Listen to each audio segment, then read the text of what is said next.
Look, I don't like to include heavy political leanings in my videos. It's very divisive, and as the liberal cook soy boy snowflake I am, the thought of being confronted by a conservative cook soy boy snowflake gives me the vapors. But I am about to make a very bold political statement right at the start of this video, and I apologise if it offends anyone, but I hate Nazis.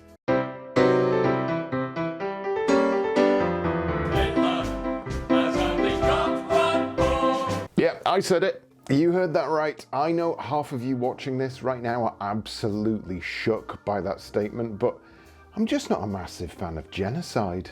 Or blonde people. Absolute freaks they are. Get a real hair colour. Like this. Nondescript brown. Fucking show-offs. For the other 50% of my audience though, I reckon you're going to absolutely love Into the Eagle's Nest, because it's a game in which the main goal is to pop Nazis like balloons with your pea shooter while exploring a giant castle full of the big racist idiots.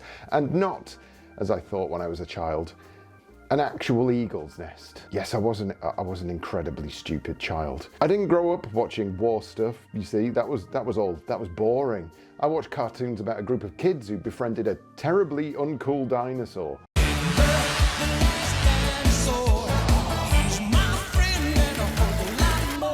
Wait, but how much more of a friend is this dinosaur with the children? What? Why is the dinosaur more than a friend? What? Or this other cartoon where a gay teddy bear and his gay friend stop a gay skeleton and his two boyfriends from committing crimes. Not war crimes, I may add, just normal, everyday gay crimes, like not being fabulous enough. Guess who, Tex?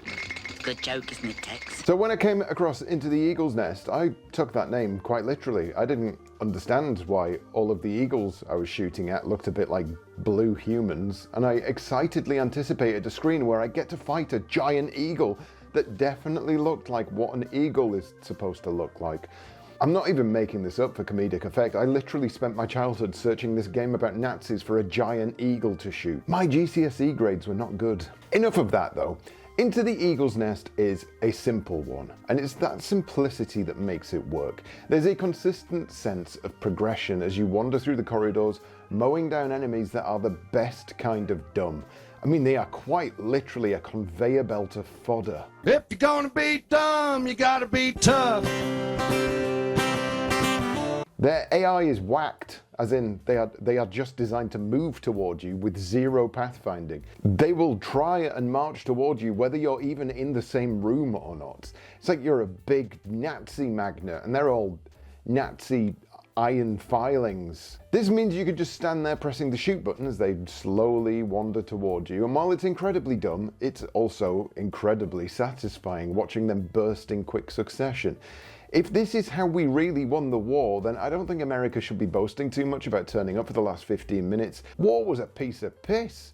Just stay at home, lads. This single soldier can handle everything. Your overall goal here is to find 3 captives, detonate the explosives on all the floors, and pick up a load of delicious Nazi gold in the process. Because you might as well get rich while shooting these useless pricks. But honestly, I never really get to that point. Into the Eagle's Nest has quite a few flaws, which absolutely need to be brought up. The first of which is that everything is very samey. You move from floor to floor in the castle, but nothing particularly changes.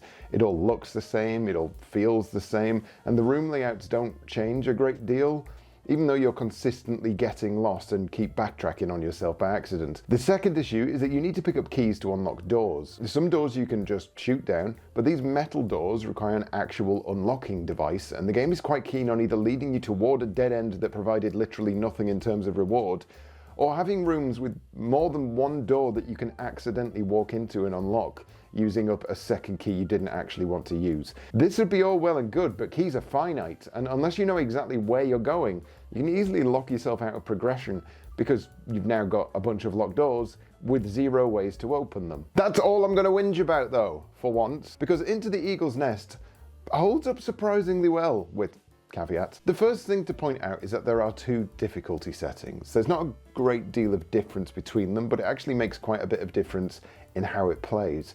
On easy mode, enemies take 1 shot. On hard mode, enemies take 2 shots. That doesn't sound like a lot, right? But it changes things quite significantly due to a couple of reasons. Firstly, you have limited ammo, and on the easy setting, that's never really an issue. You come across ammo fairly consistently, to the point where I'd played for 30 minutes on easy and I didn't run out once. On the harder setting though, oh boy, you really have to keep your eye on this counter because it depletes surprisingly quickly. Twice as quick when you're spraying your hot lead of justice willy-nilly, and you'll quite easily end up surrounded by wandering blondies if you don't pay attention. There is nothing you can do in this situation. You can't even punch the pricks.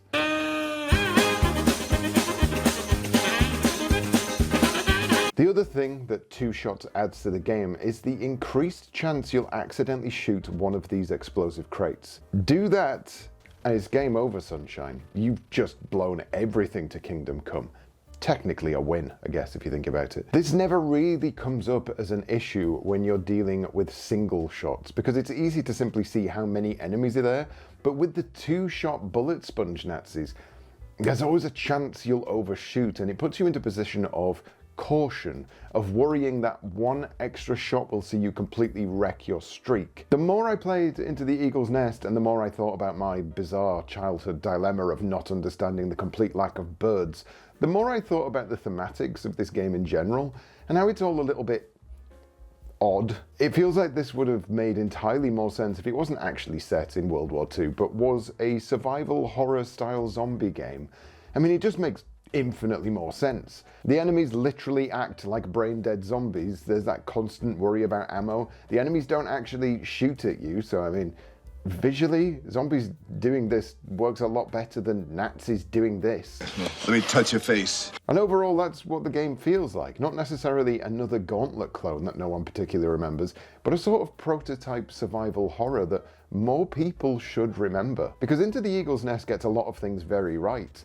There's a level of panic to the gunplay where you're suddenly surrounded by these swarms of Nazi zombies, desperately trying to conserve ammo while scrabbling around to find a key that'll let you get through to the ammo dump you can see behind that wall. I genuinely can't believe I'm saying this after a streak of what feels like half a year, but this game is good. So would I recommend it? No, I think it's certainly worth a try. There are flaws, but there are just as many charms, and it's a game that you can dive into within seconds and just get on with it without the faff of wondering what on earth it is you're supposed to be doing.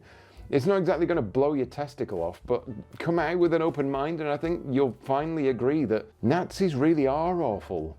And that'd be a lesson for the day, you big bunch of racists. Go on, you get out of here.